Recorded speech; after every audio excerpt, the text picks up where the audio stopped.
People living in this land 7,000 years ago were already making wine and shoes. The world's oldest shoe was found right here in this hole. In the 4th century, Armenia adopted Christianity as its state religion. Armenians were first Christian nations. In the early 20th century, Armenians went through the horrors of genocide. In total, nearly 1.5 million Armenians were killed brutally.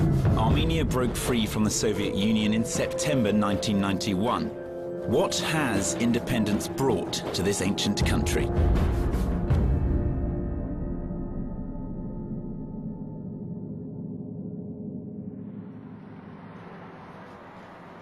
In 2008, archaeologist Boris Gasparian could have rivaled Armenian politicians in terms of popularity.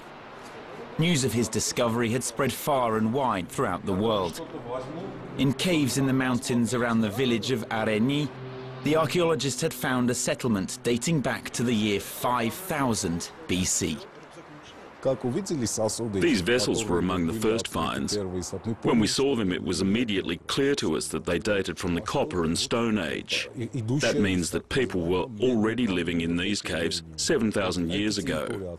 Communities maintaining very close contact inhabited an area between the North Caucasus and Mesopotamia. They used to migrate from north to south and south to north.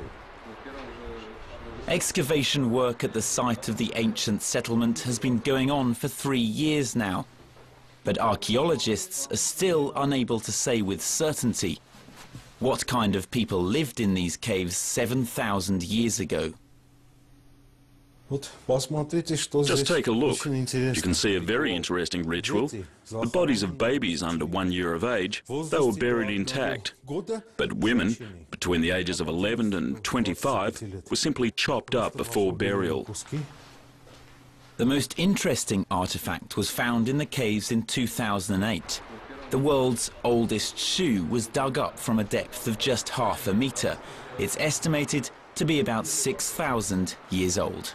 The world's oldest shoe was found right here in this hole. It took us a great deal of effort to get it.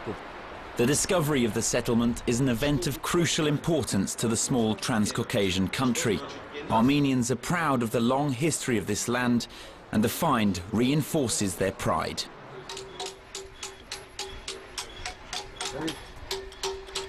In Armenia, there are few other handicrafts that can unite generations as much as the making of hachkars, or tombstones.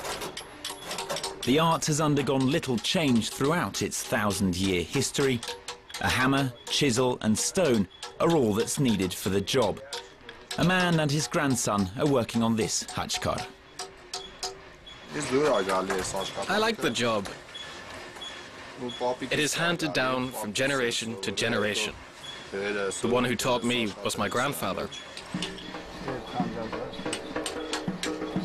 Over the course of his long life, the elderly man has made scores of hachkars.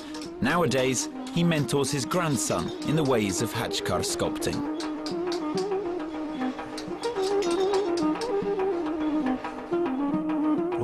There are millions of hachkars here, each with a difference. They differ just as people do. All of the carving patterns are different, even on some particular tombstone. This is to show that the world is imperfect.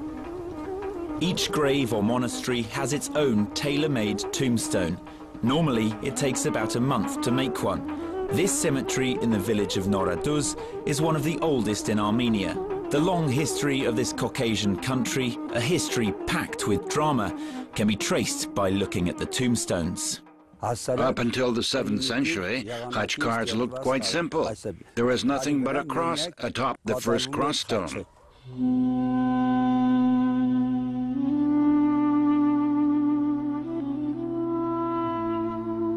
The hachkars in this cemetery don't feature carvings, although the graveyard of the small town of Spitak is much larger. Before the quake, it was a small cemetery. But as you can see, now it's quite big. It took some 40 days to bury quake victims. Artur Sarkisyan comes to the cemetery quite often. He always follows the same route in this mournful place. as he moves from one grave to another. On December the 7th, 1988, he lost nearly all of his family.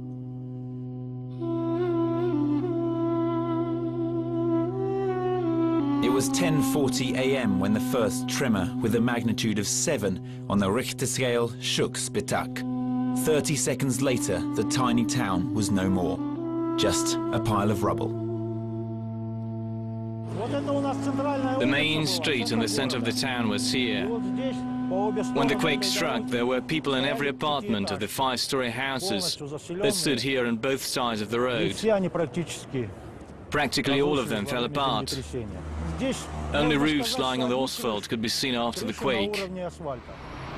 There is a church where Artur's house once was.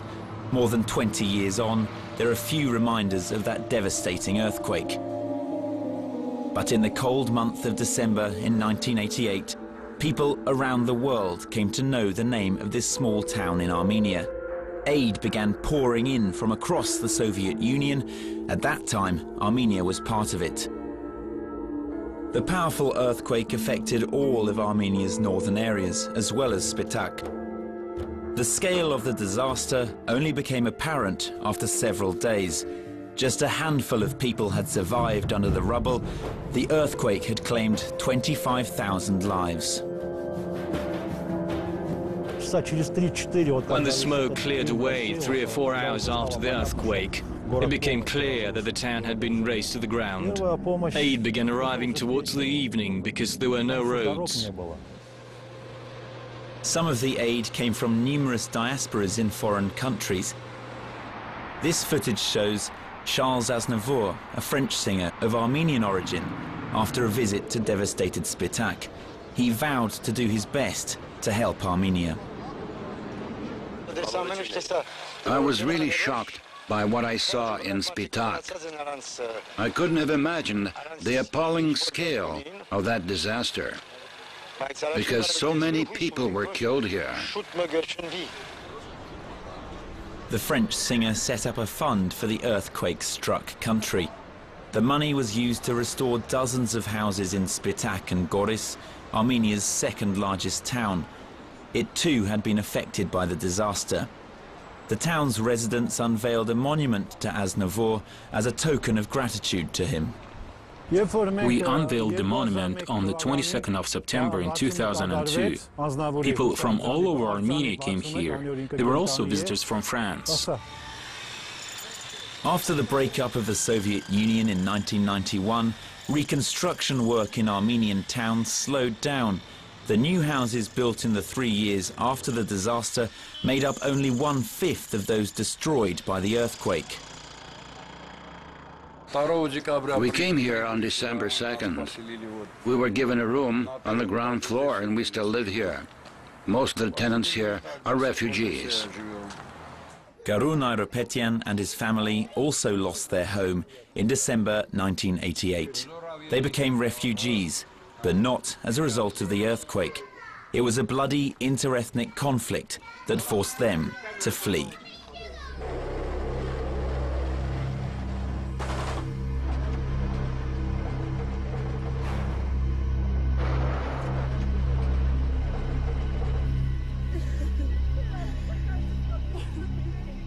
Armenia is a republic situated in the Trans-Caucasus. It joined the Soviet Union in 1922. When the republic won independence in September 1991, this was the most troubled region in the post-Soviet space. The country was at war with neighboring Azerbaijan over Nagorno-Karabakh.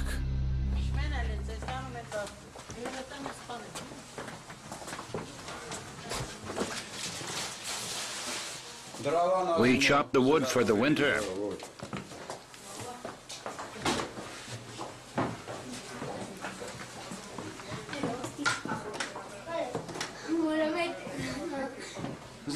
And this is our home. These are my grandchildren doing their homework. It's our stove. We've made it ourselves because there's no other source of heating in here. His house in Azerbaijan's capital of Baku was larger and more comfortable. They had to leave their native city in a hurry. Already there was gunfire in Nagorno-Karabakh. Azerbaijanis were fleeing that area. Meanwhile, the situation for Armenians living in Azerbaijan was becoming increasingly dangerous. We went through quite a good deal. For instance, my husband had an aunt with a dark complexion. It was easy to see that she was Armenian. She was attacked several times on the metro. The conflict's root cause stems from the 1920s when Azerbaijan and Armenia joined the Soviet Union. Nagorno-Karabakh, a territory where Armenians had been the predominant population from time immemorial, was placed under Azerbaijan's control. It didn't matter much who controlled Nagorno-Karabakh back then. The Soviet republics were part of an integrated country. But the time bomb eventually went off, and violence erupted between the two in the late 1980s. The Soviet government showed signs of weakness. With the start of perestroika, when people were told they could speak up without running the risk of being imprisoned or executed, people across the Soviet Union began talking about their concerns. Armenians in Nagorno-Karabakh started asking questions. They wanted to know why they were part of Azerbaijan, even though Armenia was next door, a country populated by people of the same nationality and culture. Baku flatly rejected Yerevan's demand that Nagorno-Karabakh be handed over to Armenia's control. Meanwhile, the first major interethnic conflict was gathering pace in the Soviet Union's south. It had been fueled by events in the small town of Sumgait, near Azerbaijan's capital. The Sumgait massacre was the point of no return. People were murdered. Mind you, people were killed not in Nagorno-Karabakh itself, but in Sumgait, a town situated far from Nagorno-Karabakh. There is no war now, but there is no peace either. There is no peace treaty.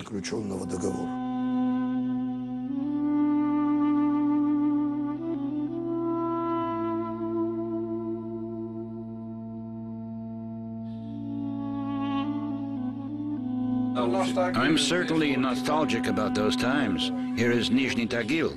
I was in the army then. Memories of those days come thick and fast. And this is Baku. There is a map of the Soviet Union in Garun Ayropetian's workshop. As a tailor, he needs something colourful to rest his eyes on. But the map also gives food for thought. He recalls the days when everybody lived in the same country, a country that later burst at the seams. This is our peace barrel, which was founded in November in 2001. So it was decided to found the barrel, to call it peace barrel, and to open only when peace will be signed between Azerbaijan and Karabakh.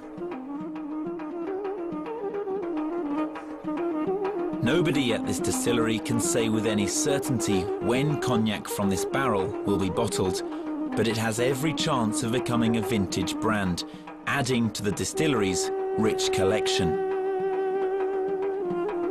Stalin sent to Churchill 300 bottles of branded wine each year, and that's why they call it diplomatic brandy. The British Prime Minister was not alone in appreciating this brandy. In Soviet times, Armenian cognac was the main symbol of the Republic. Many agreed that the strong beverage produced in the Trans-Caucasus could easily compete with French cognac manufacturers. The flavor is intense. You can sense a whole bouquet of flavors. It's a unique beverage. Here I can detect the flavor of our brands, the sunshine of Ararat Valley, and the beauty of our landscapes. The production process in Armenia and France is totally identical. The spirits are distilled in the same way, and the oak barrels look very much alike. The Armenians are just proud of their product, as the French are of theirs. I think that cognac is one of the most important and most recognizable brands produced in Armenia. I would even say that it's one of Armenia's symbols. Mount Ararat can be seen from several spots in Yerevan. The entire history of the Armenian people is linked to it, but it's off limits to Armenians. They can't reconcile themselves with the loss.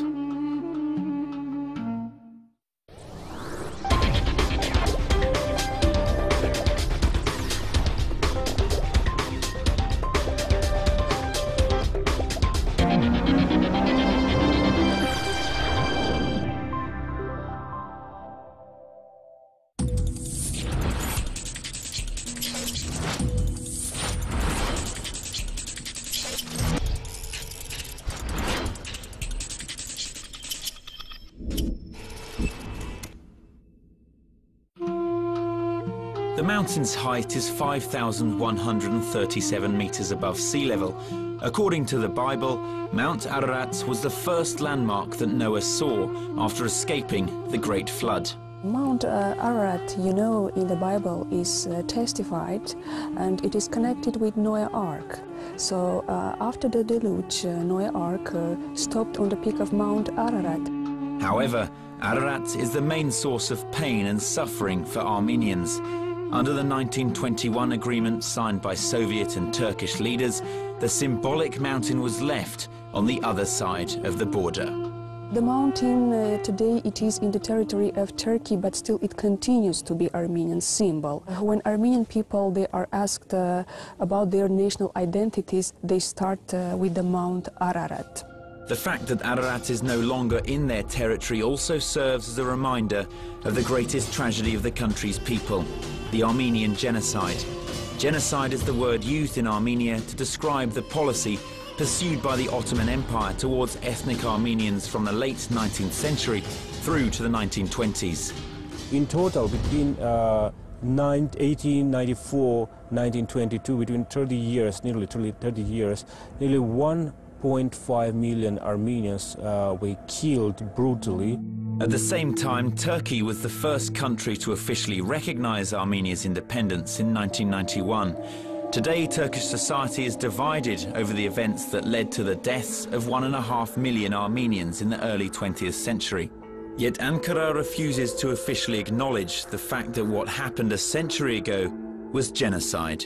It's one of the hardest and thorny problems between two nations. What is the fundamental problem? The fundamental problem here is that Turkey, instead of facing its own history, tries and keeps trying to deny the very part of Turkish shameful page of its own history.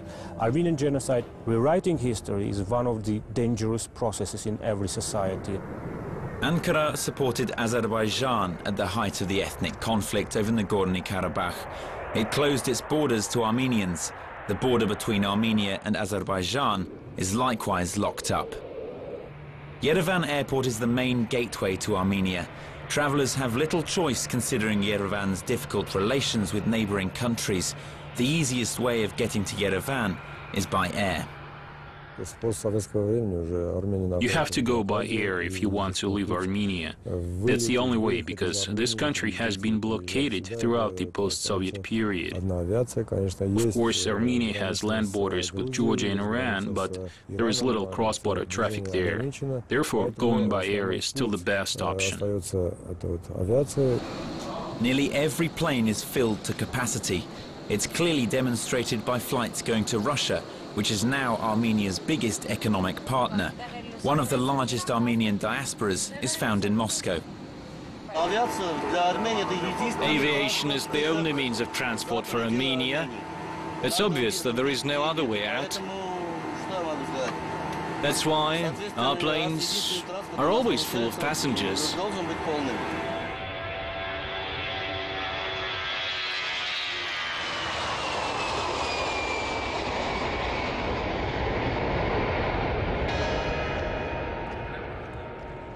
Armenia was the world's first country to turn Christianity into a state religion. That was way back in the early 4th century AD. For more than 15 centuries, Armenians have regarded faith and church as a substitute for the state.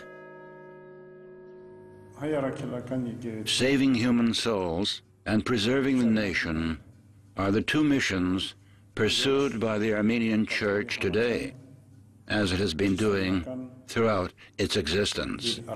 We are doing our best to remedy the harm done by the genocide of Armenians and 80 years of godlessness under the Soviet regime. Fortunately, the Soviet campaign to stamp out the church had little impact in Armenia. It didn't affect the scores of ancient monasteries. Many of them are over 1,000 years old. It's now possible to reach the Totev monastery, one of Armenia's oldest, by cableway. It's the world's longest reversible ropeway. The 15-minute journey offers a magnificent view of a deep, picturesque gorge. We are in the cabin of the Totev cableway, the world's longest. It links the village of Avadzor to the Totev monastery. It is 5,750 meters long, and its highest point above ground is 320 meters. When the cableway was opened in October 2010, the hope was that it would attract foreign tourists. Its design is unique in many ways. For instance, the nearly 6-kilometer-long cableway has only 3 supports. European specialists helped to build it. This is our main electric generator. It produces 533 kilowatts. Here you can see the emergency diesel generators. If the electricity fails, we will turn these on and evacuate the passengers. We have a great safety system in place. Most of the cable car passengers are people living in nearby villages who get free transport. The influx of foreign tourists is small for the time being, but the businessmen who have invested in the ambitious project believe that in a couple of years, Armenia will become a popular tourist destination. Hotels and campsites are already being built around the monastery and the cableway. We need water of different temperatures to treat gastrointestinal diseases, gastritis in particular. If the patient is suffering from a high acidity of gastritis, the temperature of the mineral water we give him is between 50 and 53 degrees Celsius. In low acidity cases, it's from 30 to 35 degrees.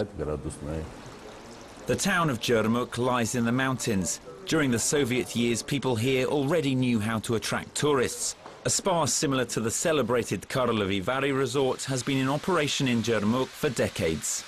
The composition of our water is even better than that of the water at Karlovy Vary in the Czech Republic. Our water contains more ions, cations and minerals. Local mineral water is yet another Armenian brand.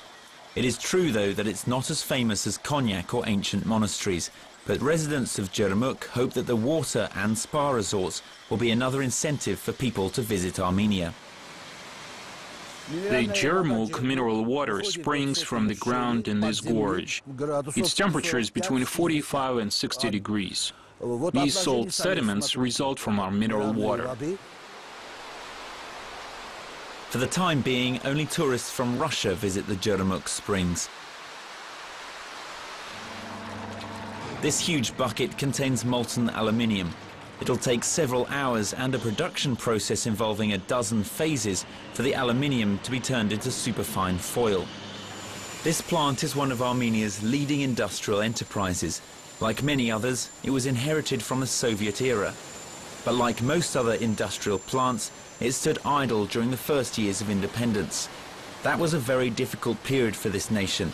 The plant's revival began in 2000, when it became part of a Russian holding. The plant was reopened after modernization. Despite the crisis, it has grown stronger with each passing year. Russians and Armenians work here together. The assets are Russian. Artsrun Stepanyan represents what might be called the local aluminium dynasty. His father used to work at this plant.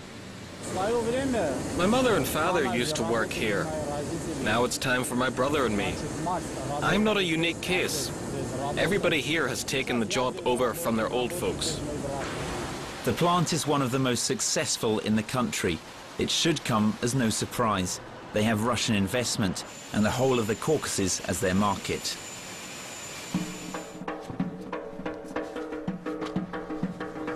For example, the color of immortelle is yellow. We get dyes from herbs. A mixture of many dyes makes the rug look darker. It looks lighter if there are fewer dyes. The root of madder produces a very beautiful red dye. No chemicals are added, nothing but natural components. Making rugs is a family business too.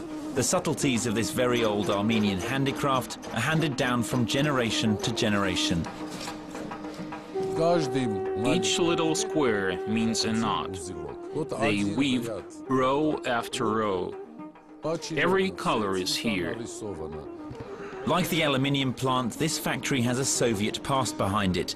Then automatic looms were brought in to make rugs quickly and in large quantities. Nonetheless, ancient technologies have become popular in Armenia since independence.